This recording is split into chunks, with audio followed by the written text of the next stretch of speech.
তো আজকে আমরা হরমোনের আরো কিছু বাকি অংশ জানবো, ঠিক আছে? স্লাইডটা শেয়ার করি।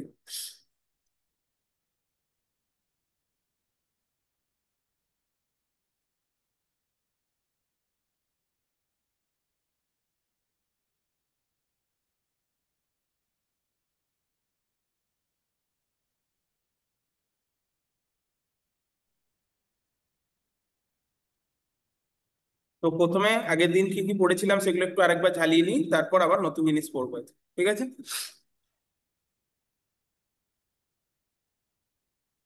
তো এই এন্ডোক্রিন তন্ত্র বা এন্ডোক্রিন সিস্টেম সম্পর্কে আমরা কি পড়েছিলাম? যে এর মেন উপাদান হলো কি, হরমোন, তাই তো? তার আগে জেনে নিই যে এন্ডোক্রিন এবং এক্সোক্রিন দু ধরনের গ্ল্যান্ড হয় আমাদের।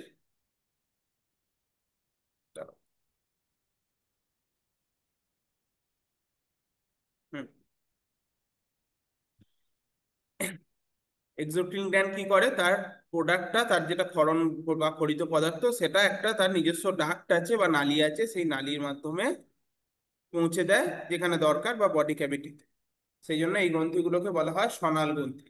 আর এই এন্ডোক্রিন গ্ল্যান্ড কি করে, এন্ডোক্রিন গ্ল্যান্ডে কোনো ডাক্ট নেই, সে ডাইরেক্ট রক্তের মধ্যে তার খরিত পদার্থকে পৌঁছে দেয়। সেই জন্য এন্ডোক্রিন গ্ল্যান্ডকে বলা হয় অনাল গ্রন্থি।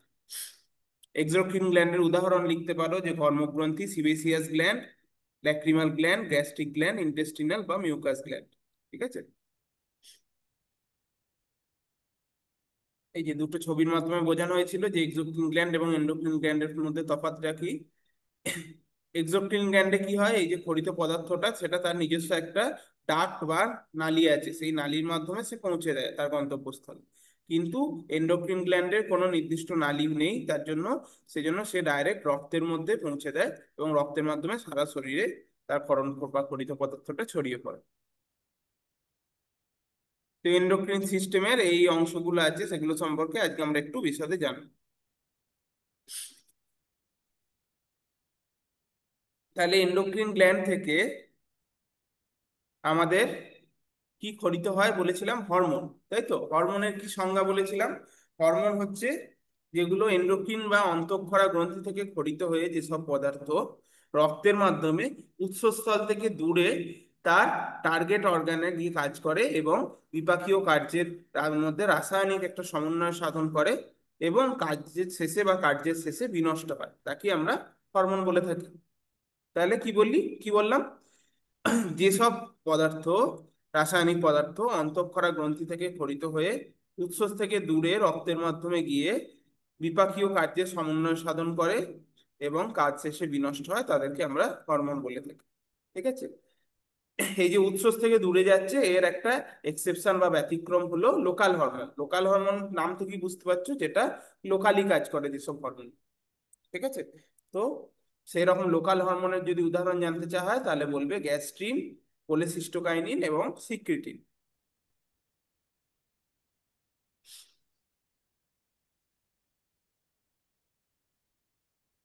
হুম।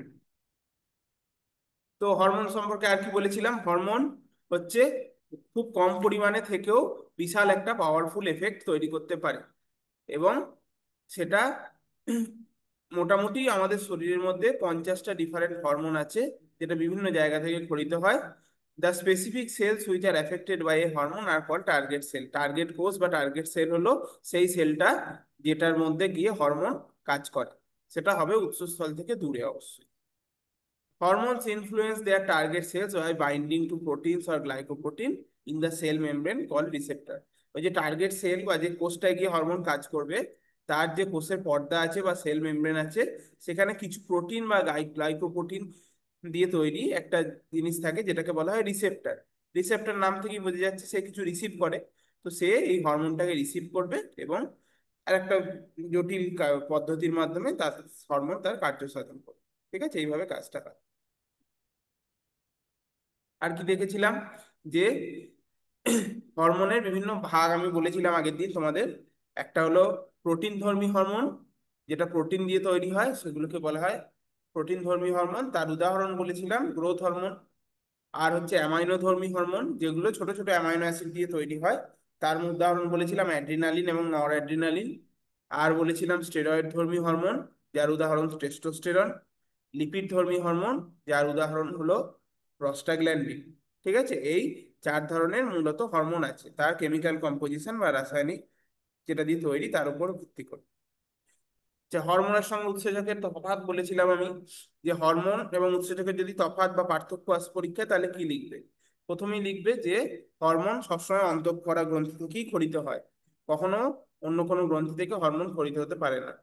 আর উৎসেচক যে কোনো গ্রন্থি থেকে ক্ষরিত হতে পারে, শুধুমাত্র যে অন্তঃক্ষরা গ্রন্থি থেকে উৎসেচক ক্ষরিত হয় এমনটা নয়। ঠিক আছে। আর হরমোন হচ্ছে কার্যের শেষে বিনষ্ট হয়, উৎসেচক কার্যের শেষে বিনষ্ট হয় না।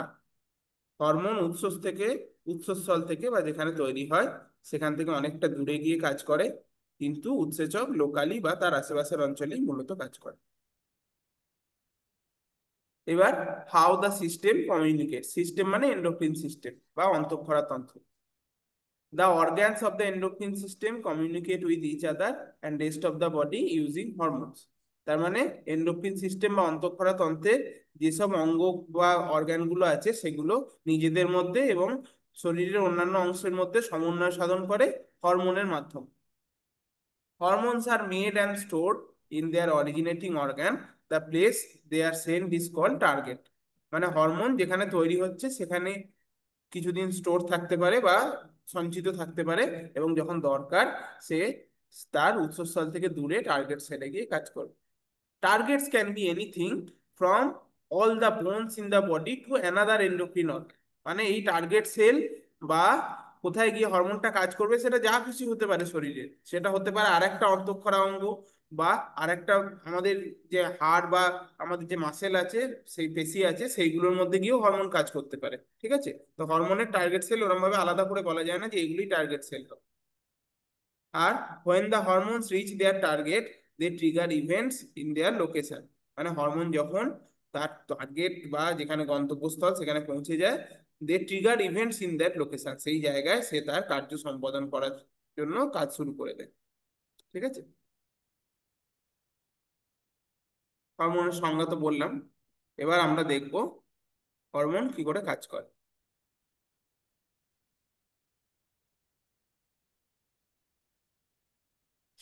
দেখো, এটা আরেকবার বলে দিচ্ছি। এই যে এন্ডোক্রিন সেল বা অন্তঃক্ষরা অঙ্গ তন্ত্র মধ্যে একটা কোষ, তো এই কোষটা থেকে কি খরিতে হবে? এন্ডোক্রিন সেল বা অন্তঃক্ষরা কোষ থেকে সবসময় হরমোন খরিতে হবে। হরমোনটা কোথায় আসবে? যেহেতু অন্তঃক্ষরা কোষের আরেক নাম অনাল গ্রন্থি, তাই তার জন্য কোনো আলাদা রকম নালী নেই, তাই হরমোনটা চলে আসবে সরাসরি রক্তের মধ্যে। রক্তের মধ্যে দিয়ে গিয়ে সে তার টার্গেট বা গন্তব্যস্থলের অঙ্গে গিয়ে সেখানে এই যে তার সেল মেমব্রেন বা কোষ পর্দা, সেখানে কি বলেছিলাম, প্রোটিন বা অ্যামাইনো অ্যাসিড বা গ্লাইকোপ্রোটিন দিয়ে তৈরি একটা নির্দিষ্ট অংশ থাকে যাকে বলা হয় রিসেপ্টর। এই দেখো এরকম একটা জিনিস থাকে রিসেপ্টর, এখানে গিয়ে হরমোনের এই যে মলিকিউলটা দেখছো এটা বাইন্ড করে, এবং বাইন্ড করে সে তার কার্য সম্পাদন। এটা হলো সার্কুলেটিং হরমোন বা যে হরমোনগুলো নর্মালি থাকে। আর যেটা এক্সেপশন বললাম লোকাল হরমোন, লোকাল হরমোন কি হয়? প্যারাক্রিন সেল থেকে ক্ষরিত হয়ে সে প্যারাক্রিন সেলের রিসেপ্টর বা নিয়ার বাই টার্গেট সেলের রিসেপ্টরে গিয়ে এখানে জমা হয়, এবং রিসেপ্টরের সঙ্গে বাইন্ড বা বন্ধনে আবদ্ধ হওয়ার পর সে এই টার্গেট সেলের মধ্যে কার্য সম্পাদন। ঠিক আছে, আচ্ছা, এবার দেখে নি cellular mechanism of hormone action, এটা একটু পরে পড়বো, আমরা আগে দেখে নিই যে আমাদের শরীরের মেজর এন্ডোক্রিন গ্ল্যান্ড বা প্রধান প্রধান অন্তঃক্ষরা গ্রন্থি কি কি। ঠিক আছে, দেখো এই ছবিটার মধ্যে দেখতে পাচ্ছ একটা মানুষের ছবি দেওয়া আছে। তো এই যে মাথার এই জায়গাটায়, এই জায়গায় মূলত দুটো জিনিস থাকে, একটার নাম হলো হাইপোথ্যালামাস আর হলো পিটুইটারি গ্ল্যান্ড, আর একটা গ্ল্যান্ড থাকে যেটাকে বলা হয় পিনিয়াল গ্ল্যান্ড। তো আমরা আজকে মূলত এই হাইপোথ্যালামাস এবং পিটুইটারি গ্ল্যান্ডের কাজ কি এই সম্পর্কে বিশদে জানবো। আজকের ক্লাস মূলত হাইপোথ্যালামাস এবং পিটুইটারি গ্ল্যান্ডের কাজ নিয়ে। ঠিক আছে, আর কি কি থাকে দেখে নি। গলার মধ্যে দেখো এই জায়গাটায়, আমাদের এই যে গলার এই জায়গাটায় এইখানে থাকে হচ্ছে থাইরয়েড গ্ল্যান্ড। থাইরয়েড গ্ল্যান্ড, আর থাইরয়েড গ্ল্যান্ডের ঠিক পিছনে বা একটু পাশ করে থাকে দেখো প্যারাথাইরয়েড গ্ল্যান্ড। তাহলে মাথায় থাকে হচ্ছে হাইপোথ্যালামাস এবং পিটুইটারি গ্ল্যান্ড এবং পিনিয়াল গ্ল্যান্ড। গলার এই জায়গাটায় থাকে থাইরয়েড গ্ল্যান্ড এবং প্যারাথাইরয়েড গ্ল্যান্ড। আরো যদি নিচে নেমে আসি তাহলে এই দেখো কিডনি আমি কিডনির ওপরে একটা টুপির মতো অংশ করে থাকে হচ্ছে আমাদের অ্যাড্রিনাল গ্ল্যান্ড, ঠিক আছে, অ্যাড্রিনাল গ্ল্যান্ড। আর আরেকটা মিক্সড বা মিশ্রিত গ্রন্থির নাম হচ্ছে প্যানক্রিয়াস, যেটার মধ্যে এন্ডোক্রিন এবং এক্সোক্রিন দুটোরই ধর্ম দেখা যায়। প্যানক্রিয়াস বা বাংলায় বলতে গেলে অগ্নাশয়, এই অগ্নাশয়ের মধ্যে থেকেও কিছু হরমোন খরিত হয়, যেমন ইনসুলিন, গ্লুকাগন, এই, ঠিক আছে। আর কি কি থাকে, আমাদের যে ওভারি বা ডিম্বাশয় এবং টেস্টিস থাকে বা শুক্রাশয় থাকে, সেখান থেকেও আমাদের মূলত জননধর্মী হরমোনগুলো খরিত হয়। এই হলো মূলত আমাদের আরো অনেক গ্রন্থি থেকে অনেক হরমোন খরিত হতে পারে, মূলত প্রধানত এই গ্রন্থিগুলো আমাদের অন্তঃক্ষরা গ্রন্থির অন্তর্গত, ঠিক আছে।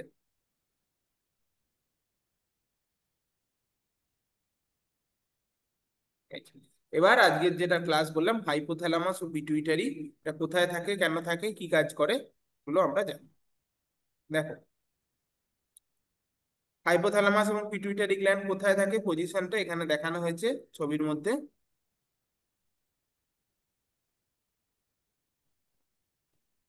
দেখাচ্ছি আমি পরে আবার ডিটেল। দেখো, মাথার এই যে এই জায়গাটা, এই জায়গাটাকে যদি আমরা জুম করে বড় করি তাহলে এরকম দেখ, এই উপরে এই জায়গাটা থাকে হাইপোথ্যালামাস।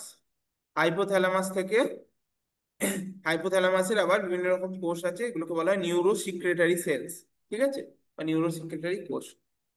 সেখান থেকে তার সংযোগ স্থাপন কার সঙ্গে, আমাদের পিটুইটারি গ্ল্যান্ডের সঙ্গে। পিটুইটারি গ্ল্যান্ড দেখো দুটো থলির মতো অংশ, তো এর মূলত দুটো ভাগ আছে, একটাকে বলা হয় অ্যান্টেরিয়ার পিটুইটারি, আর একটাকে বলা হয় পস্টেরিয়ার পিটুইটারি, ঠিক আছে। আর এই যে তার সঙ্গে যে মূলত রক্তবাহটা থাকে সেটাকে আমরা বলি হাইপোফাইসিয়াল পোর্টাল ভেন, হাইপোফাইসিয়াল পোর্টাল ভেন।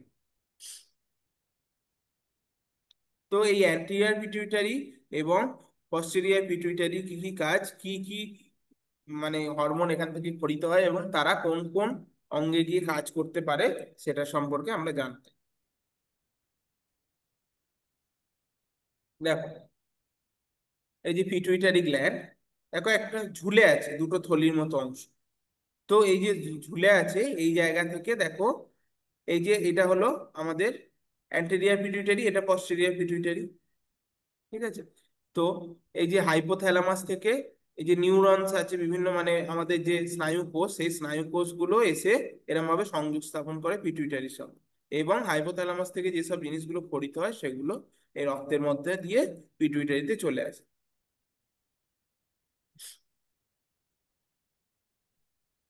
এখানে এই দেখো এখানে লেখা আছে, এটা একটু বলে দিই, hormones produced in the hypothalamus and released in the pars nervosa. মানে হরমোনস হাইপোথ্যালামাসে যে হরমোনগুলো খরিত হয় সেটা পার্স নার্ভোসার মাধ্যমে মানে তার ক্ষরণটা করা। এবং stimulating or inhibiting hormones produced in the hypothalamus, এটা বলছি, hormones produced in the pars distalis. দেখো, হাইপোথ্যালামাসের মূলত দুখানা অংশ আছে, পার্স নার্ভোসা এবং পার্স ডিস্টালিস, ঠিক আছে। তো এই পার্স নার্ভোসা এবং পার্স ডিস্টালিস থেকে খরিত হরমোনগুলো চলে আসে কোথায়, পিটুইটারিতে। এবং পিটুইটারিতে এসে পিটুইটারি থেকে যেসব হরমোনগুলো খরিত হয় সেই সব হরমোনগুলোর কার্যকে হয় কি লেখা আছে, স্টিমুলেট করে অথবা ইনহিবিট করে, মানে সেগুলোকে আরো উৎসাহ প্রদান করে অথবা বাধা দান করে, ঠিক আছে। এটাই হলো হাইপোথ্যালামাসের হরমোনগুলোর মূল কাজ, যে পিটুইটারি থেকে যেসব হরমোনগুলো খরিত হয় সেগুলোকে হয় স্টিমুলেট করবে অথবা বাধা দান বা ইনহিবিট করবে। সেই জন্য পিটুইটারি গ্ল্যান্ড হলো আমাদের মাথার মধ্যে অবস্থিত এমন একটা গ্রন্থি বা গ্ল্যান্ড যেখান থেকে খরিত হরমোনগুলো আমাদের গোটা শরীরকে নিয়ন্ত্রণ করে বলা যায়। সেই জন্য পিটুইটারি গ্ল্যান্ডকে অনেক সময় আমরা বলি মাস্টার গ্ল্যান্ড, ঠিক আছে, বা প্রভুগ্রন্থি, ঠিক আছে। তো এই মাস্টার গ্ল্যান্ড বা প্রভুগ্রন্থি, সেটাকে আবার কে নিয়ন্ত্রণ করে, আমাদের হাইপোথ্যালামাস। তো হাইপোথ্যালামাসকে তাহলে কি বলা হবে, মাস্টারের মাস্টার, মানে মাস্টার অফ মাস্টার গ্ল্যান্ড অনেক সময় বলা হয় হাইপোথ্যালামাস, ঠিক আছে। দেখো,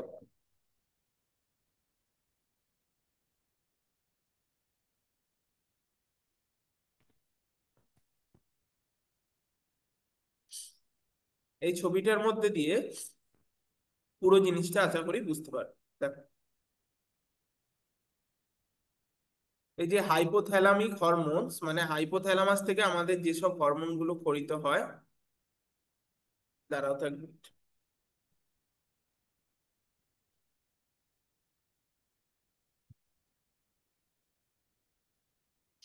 হুম,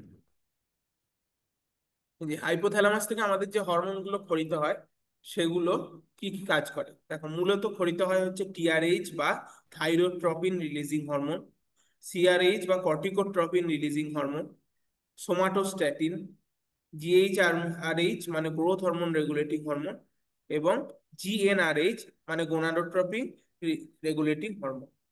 ঠিক আছে, বা releasing hormone, sorry, gonadotropin releasing.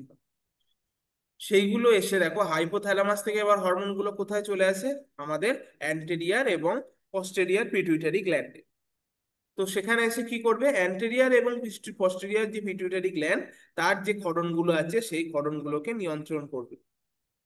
তাহলে প্রথমে দেখে নি অ্যান্টেরিয়ার পিটুইটারি গ্ল্যান্ড থেকে কি কি হরমোন খরিত হয়। একটা হচ্ছে প্রোল্যাকটিন, আর হচ্ছে টিএসএইচ বা থাইরয়েড স্টিমুলেটিং হরমোন, এসিটিএইচ বা অ্যাড্রিনোকর্টিকোট্রপিক হরমোন, জিএইচ বা গ্রোথ হরমোন, এফএসএইচ বা ফলিকল স্টিমুলেটিং হরমোন, এলএইচ বা লিউটেনাইজিং হরমোন। ঠিক আছে, তো দেখো একটা উদাহরণ দিয়ে বোঝাই। দেখো হাইপোথ্যালামাস থেকে খরিত হচ্ছে টিআরএইচ বা থাইরোট্রপিন রিলিজিং হরমোন।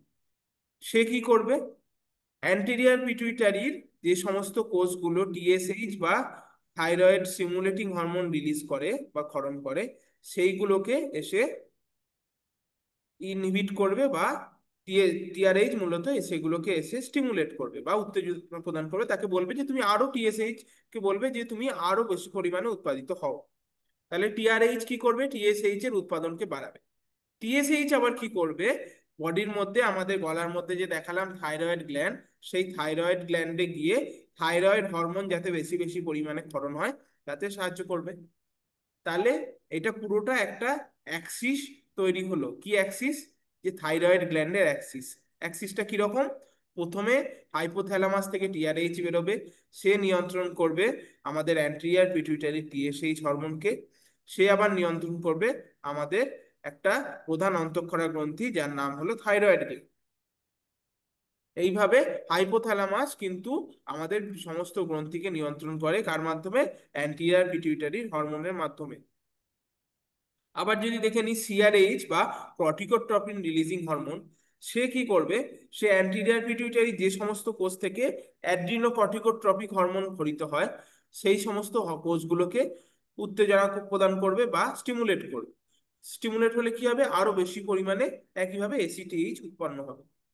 তো বেশি পরিমাণে এসিটিএইচ যদি উৎপন্ন হয়, সে কোথায় যাবে, সে যাবে আমাদের কিডনির ওপরে যে টুপির মতো অংশ করে থাকে আমাদের অ্যাড্রিনাল গ্ল্যান্ড, সেখানে চলে যাবে। কিসের মাধ্যমে যাবে, অবশ্যই রক্তের মাধ্যমে যাবে, কারণ হরমোনের জন্য কোনো আলাদা রকম নালী নেই, আগেই বলেছি। হরমোন হলো অনাল গ্রন্থি থেকে খরিত একটা পদার্থ। তাহলে এই যে সিআরএইচ বা কর্টিকোট্রপিন রিলিজিং হরমোন, সে বেশি বেশি পরিমাণে এসিটিএইচ কে উৎপন্ন করলো।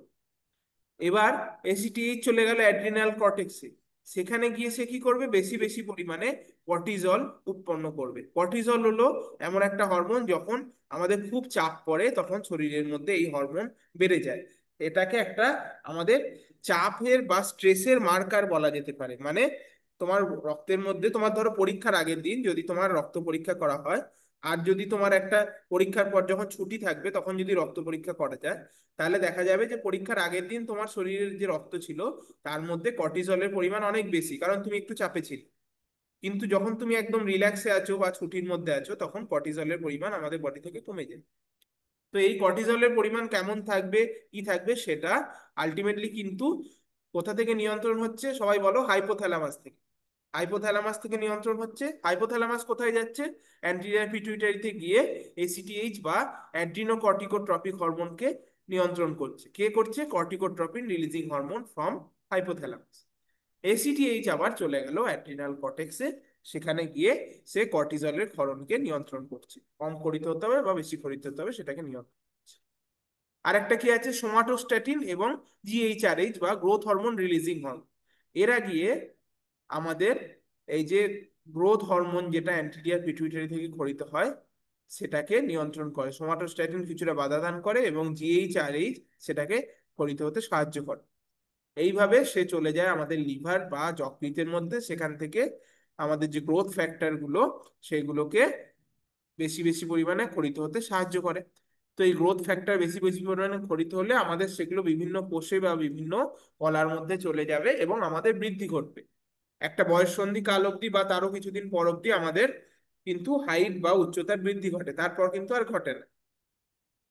তো তোমাদের এখন ক্লাস 10, মানে তোমাদের আরো কিছুটা উচ্চতা বৃদ্ধির সুযোগ আছে, কিন্তু আমার ক্ষেত্রে কিন্তু সেটা আর নেই।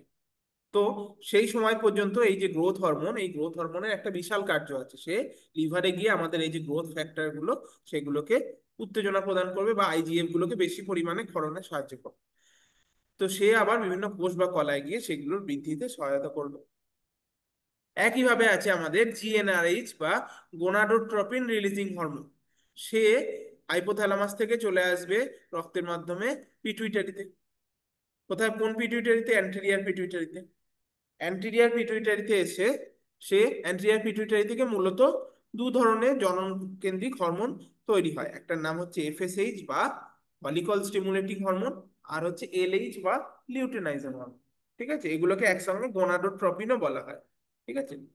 তো এই গোনাডোট্রপিন গুলো চলে আসবে কোথায়? আমাদের যে জনন রিলেটেড যেসব অঙ্গ প্রত্যঙ্গ আছে, যেমন পুরুষদের ক্ষেত্রে টেস্টিস বা শুক্রাশয়, এবং মহিলাদের ক্ষেত্রে ডিম্বাশয় বা ওভারি।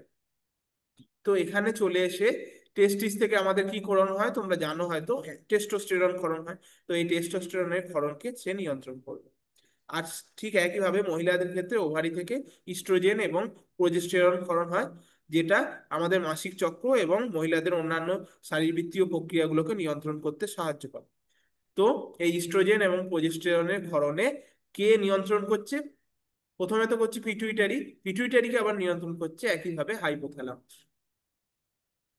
তো এই গ্রোথ হরমোন রিলিজিং হরমোন চলে এলো, চলে এসে পিটুইটারিতে এফএসএইচ এবং এলএইচ কে ক্ষরণকে নিয়ন্ত্রণ করলো বা উত্তেজনা প্রদান করলো যাতে বেশি বা কম পরিমাণে ক্ষরিত হয়। সেটা আবার গিয়ে নিয়ন্ত্রণ করলো টেস্টিস এবং ওভারি বা শুক্রাশয় এবং ডিম্বাশয়। সেখানে গিয়ে পুরুষদের ক্ষেত্রে অ্যান্ড্রোজেন এবং মেয়েদের ক্ষেত্রে ইস্ট্রোজেন এবং প্রোজেস্টেরনের ক্ষরণ নিয়ন্ত্রিত হলো বা বেড়ে গেল, কিছু একটা হলো শরীরের দরকার মতো। ঠিক আছে।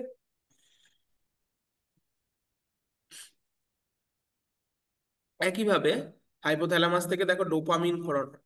ডোপামিন আবার আমাদের অ্যান্টেরিয়র পিটুইটারি থেকে ক্ষরিত প্রোল্যাকটিনের নিয়ন্ত্রণে সাহায্য করে। প্রোল্যাকটিন নাম থেকেই বুঝতে পারছো, ল্যাক্ট কথাটা আছে, ল্যাক্ট মানে কোথায় পড়েছি আমরা? ল্যাক্ট, দুধে কি থাকে? ল্যাকটোজ থাকে, তাই তো। তো এই ল্যাক্ট থেকেই বোঝা যাচ্ছে এটা মিল্ক সিক্রেশন রিলেটেড কিছু জিনিসে সাহায্য করে, নাম থেকেই অনেক সময় বোঝা যায়। তো এই প্রোল্যাকটিন কি করে? প্রোল্যাকটিন এসে আমাদের ব্রেস্ট বা আমাদের যে স্তনগ্রন্থি সেখান থেকে দুগ্ধ নিঃসরণে সাহায্য করে। স্পেশালি আমাদের যখন সন্তানকে জন্ম দেওয়ার পর মায়ের আমাদের স্তনগ্রন্থি থেকে দুধ উৎপন্নে সাহায্য করে। তো এই অ্যান্টিরিয়ার পিটুইটারি থেকে থেকে প্রোল্যাকটিন গিয়ে সেই কার্যটাকে নিয়ন্ত্রণ করে। ঠিক আছে। এবার আমরা তো দেখলাম এগুলো অ্যান্টিরিয়ার পিটুইটারি হরমোন। তো পিটুইটারির আমি কটা ভাগ বলেছিলাম? দুখানা ভাগ। একটা হলো অ্যান্টেরিয়র পিটুইটারি, আর একটা হলো পস্টেরিয়র পিটুইটারি। তো এই পস্টেরিয়র পিটুইটারি থেকে মূলত দু ধরনের হরমোন খরিত হয়। একটার নাম হচ্ছে অ্যান্টি ডাইউরেটিক হরমোন বা এডিএইচ, আর একটা হচ্ছে অক্সিটোসিন। ঠিক আছে। যদি পরীক্ষায় কোশ্চেন আসে পস্টেরিয়র পিটুইটারি থেকে কি কি হরমোন খরিত হয়, লিখবে অ্যান্টি ডাইউরেটিক হরমোন বা এডিএইচ, আর একটা হলো অক্সিটোসিন। এবার দেখে নিই এইগুলো কি কি কার্যকর। তো এই যে এডিএইচ এবং অক্সিটোসিন, তারা মূলত কি কাজ করে? এডিএইচ কি করে দেখে নাও। এডিএইচ এসে আমাদের কিডনি বা আমাদের ধর্মগ্রন্থি বা সার্কুলেটরি সিস্টেমে থাকে, এবং আমাদের যে শরীরের যে ওয়াটার ব্যালেন্স বা জলের যে সাম্য সেটা বজায় রাখতে প্রভূত একটা ভূমিকা পালন করে। এডিএইচ যখন বেশি থাকে তখন আমাদের কিডনির মধ্যে আমাদের যে ক্লাস 9-এ হয়তো তোমরা পড়েছো যে দূরবর্তী সংবর্ত নালিকা বা নিকটবর্তী সংবর্ত নালিকায় আমাদের যে জলের পুনঃশোষণ হয়, সেই পুনঃশোষণ গুলো হয় হচ্ছে একটা অ্যাকুয়াপোরিন বলে একটা জিনিসের মাধ্যমে। তো সেই জিনিসটাকে উদ্দীপনা বা স্টিমুলেশন প্রদান করে কে? এডিএইচ। তো এডিএইচ এর পরিমাণ যখন বেড়ে যায় তখন কিডনিতে বেশি বেশি পরিমাণ জল আবার রিঅ্যাবজর্পশন বা পুনঃশোষণ হয়ে রক্তে ফিরে যায়। তার ফলে কি হয়, মূলত দুটো কাজ হয়। একটা হচ্ছে আমাদের জলের সাম্য বজায় থাকে শরীরের মধ্যে এবং রক্তচাপ নিয়ন্ত্রিত হয়, 1 নম্বর। 2 নম্বর হচ্ছে আমাদের ইউরিন বা মূত্রকে ঘন করতে সাহায্য করে এডিএইচ। ঠিক আছে। আর একটা কি হরমোন বললাম, ওটি বা অক্সিটোসিন। অক্সিটোসিন গিয়ে মূলত আমাদের যে স্ত্রী জননতন্ত্র বা মহিলা জননতন্ত্র বা ফিমেল রিপ্রোডাক্টিভ সিস্টেম সেখানে কাজ করে। এবং আমাদের এই যে আমাদের যে শিশু জন্ম দেওয়ার সময় বা চাইল্ড বার্থের সময় ইউটেরাইন কন্ট্রাকশন বা প্রসবের সময় আমাদের যে কন্ট্রাকশন হয় সেখানে একটা প্রভূত ভূমিকা পালন করে অক্সিটোসিন। এগুলো ছাড়াও এই হরমোনগুলোর আরো অনেক রকম কাজ আছে, ডিটেলে অত বিশদে তোমাদের এখনই প্রয়োজন নেই। ঠিক আছে। তো অক্সিটোসিনটা পরের দিন পড়ানো হবে। আজকে আমরা তাহলে কি কি করলাম আরেকবার দেখে নিই। দেখো, আমাদের হাইপোথ্যালামাস থেকে আজকে আমরা মূলত পড়লাম যে হাইপোথ্যালামাস এবং পিটুইটারি, তাই তো। তো হাইপোথ্যালামাস এবং পিটুইটারি কোথায় থাকে আমরা চিত্রের মাধ্যমে দেখলাম আমাদের মাথার মধ্যে কোথায় থাকে। তো হাইপোথ্যালামাস এবং পিটুইটারিকে এখানে জুম করে দেখানো হয়েছে, দেখো। হাইপোথ্যালামাস থেকে আমাদের যে রিলিজিং হরমোন গুলো সেগুলো কোথায় চলে আসে, সেগুলো চলে আসে আমাদের পিটুইটারি গ্ল্যান্ডে। পিটুইটারি গ্ল্যান্ড আবার মূলত দু ধরনের, দুভাগে বিভক্ত। একটা হচ্ছে অ্যান্টেরিয়ার পিটুইটারি আর একটা হচ্ছে পস্টেরিয়ার পিটুইটারি। অ্যান্টেরিয়ার পিটুইটারি কি কি হরমোন বললাম, বললাম প্রোল্যাকটিন, টিএসএইচ বা থাইরয়েড স্টিমুলেটিং হরমোন, এসিটিএইচ বা অ্যাড্রিনোকর্টিকোট্রপিক হরমোন, জিএইচ বা গ্রোথ হরমোন, এফএসএইচ বা ফলিকল স্টিমুলেটিং হরমোন, এবং এলএইচ বা লিউটেনাইজিং হরমোন। তো এইগুলো কি কে নিয়ন্ত্রণ করে, আমাদের হাইপোথ্যালামাস থেকে যথাক্রমে ডোপামিন, টিআরএইচ বা থাইরোট্রপিন রিলিজিং হরমোন, সিআরএইচ বা কর্টিকোট্রপিন রিলিজিং হরমোন, সোমাটোস্ট্যাটিন, জিএইচআরএইচ বা গ্রোথ হরমোন রিলিজিং হরমোন, এবং জিএনআরএইচ বা গোনাডোট্রপিন রিলিজিং হরমোন। এগুলো হাইপোথ্যালামাস থেকে পরিত হয় এবং অ্যাড্রিনাল পিটুইটারির এই হরমোনগুলোকে নিয়ন্ত্রণ করে। তারা আবার গিয়ে কি করে, আমাদের যে বিভিন্ন অন্তঃক্ষরা তন্ত্রগুলো থেকে যেসব টার্গেট সেলে গিয়ে কাজ হয় সেই কার্যগুলোকে আলটিমেটলি নিয়ন্ত্রণ করে। কিভাবে করে, আমাদের যে অন্তঃক্ষরা কোষগুলো আছে সেই কোষগুলোতে চলে যায়, যেমন টিএসএইচ যায় হচ্ছে থাইরয়েড গ্ল্যান্ডে, গিয়ে নাম থেকেই বোঝা যাচ্ছে থাইরয়েড স্টিমুলেটিং হরমোন, মানে থাইরয়েডকে স্টিমুলেট করার যে হরমোন, পরিষ্কার। তো এই থাইরয়েড গ্ল্যান্ডকে স্টিমুলেট করবে এবং থাইরয়েড গ্ল্যান্ড থেকে আমাদের মূলত দুটো হরমোন বেরোয়, T3 এবং T4। আর একটা হরমোন বেরোয় রিভার্স 3 3। তো সেই হরমোনগুলোর ক্ষরণ বা নিয়ন্ত্রণে সাহায্য করে। ঠিক একইভাবে এসিটিএইচ বা অ্যাড্রিনোকর্টিকোট্রপিক হরমোন সে গিয়ে আমাদের কিডনির ওপরে যে টুপির মতো অংশ আছে সেখানে গিয়ে কর্টিজলের বা অন্যান্য হরমোনের প্রোডাকশনে সাহায্য করে। জিএইচ গিয়ে আমাদের গ্রোথের জন্য লিভার থেকে যেসব ফ্যাক্টর বা আইজিএফ খরিত হয় সেগুলোর ক্ষরণে সাহায্য করে। আর জিএনআরএইচ বা গোনাডোট্রপিন রিলিজিং হরমোন যে এফএসএইচ এবং এলএইচ কে উদ্দীপনা প্রদান করলো সেগুলো বেশি বেশি পরিমাণে খরিত হয়ে আমাদের টেস্টিস এবং ওভারি বা শুক্রাশয় এবং ডিম্বাশয়ে গিয়ে আমাদের বিভিন্ন জনন রিলেটেড যেসব হরমোন গুলো আছে যেমন টেস্টোস্টেরন, ইস্ট্রোজেন, প্রোজেস্টেরন, সেগুলোর ক্ষরণে সাহায্য করে। এইভাবে পিটুইটারি গ্ল্যান্ড আমাদের গোটা শরীরের মধ্যে একটা রাসায়নিক সমন্বয় সাধনে গুরুত্বপূর্ণ ভূমিকা রাখে এবং গোটা শরীরের আমাদের যে হরমোনের উৎপাদন সেগুলো বিভিন্ন অন্তঃক্ষরা গ্রন্থি থেকে যেসব হরমোন উৎপাদিত হয় সেগুলো নিয়ন্ত্রণ করে। ঠিক আছে। তো সেই জন্য আমরা পিটুইটারি গ্ল্যান্ডকে কি বললাম, কি বলা হয়, মাস্টার গ্ল্যান্ড বা প্রভু গ্রন্থি বলা হয়। আর হাইপোথ্যালামাসকে অনেক সময় বলা হয়, যেহেতু হাইপোথ্যালামাস পিটুইটারির কার্যকে নিয়ন্ত্রণ করে সেই জন্য এটাকে অনেক সময় মাস্টার অফ মাস্টার গ্ল্যান্ড বা প্রভুর প্রভু গ্রন্থিও বলা হয়ে থাকে। ঠিক আছে। আর কি বললাম, পস্টেরিয়র পিটুইটারি হরমোন গুলো, দুটো হরমোন মূলত অ্যান্টি ডাইউরেটিক হরমোন বা এডিএইচ। সে কি করে, সে কিডনি এবং ধর্মগ্রন্থির বিভিন্ন জায়গায় যায় এবং আমাদের শরীরে জলের সাম্য বজায় রাখতে সাহায্য করে। এডিএইচ যখন বেশি পরিমাণে পরিত হয় তখন আমাদের কিডনি থেকে জলের পুনঃশোষণ বেশি হয়, যার ফলে আমাদের শরীরে রক্তের আয়তন বাড়ে, রক্তচাপের নিয়ন্ত্রণে সহায়তা হয় এবং শরীরে জলের যে পরিমাণটা, জল অত্যধিক পরিমাণে মূত্রের মাধ্যমে বাইরে চলে যায় না, জলের সাম্য বজায় থাকে। আর কি করে, আর একটা দ্বিতীয় কাজ হচ্ছে আমাদের মূত্রকে ঘন বা কনসেন্ট্রেটেড করতে সাহায্য করে। ওটি বা অক্সিটোসিন সে ফিমেল রিপ্রোডাক্টিভ সিস্টেম বা মহিলা জননতন্ত্র থেকে কাজ করে, এবং শিশুর জন্ম দেওয়ার সময় বা প্রসবের সময় আমাদের যে ইউটেরাইন কন্ট্রাকশন হয় বা ইউটেরাসের যে কন্ট্রাকশন হয় সেটাকে সে ট্রিগার করে বা সেটাকে সে শুরু করতে সহায়তা করে। ঠিক আছে, এই হলো আমাদের পিটুইটারি এবং হাইপোথ্যালামাস। তাহলে আজকের ক্লাস এই পর্যন্তই। পরের দিন আমরা দেখব অক্সিটোসিন কিভাবে কাজ করে এবং অন্যান্য আরো জিনিসপত্র এখানে যোগ হবে। ঠিক আছে, কিভাবে প্রেগনেন্সির সময় অক্সিটোসিন দিয়ে শিশু বাচ্চা বাইরে বেরোনোর সময় ইউটেরাইন কন্ট্রাকশনে সাহায্য করে, সেটা পরের দিনের ক্লাসে। আজকের ক্লাস এতটুকু। ধন্যবাদ সকলকে।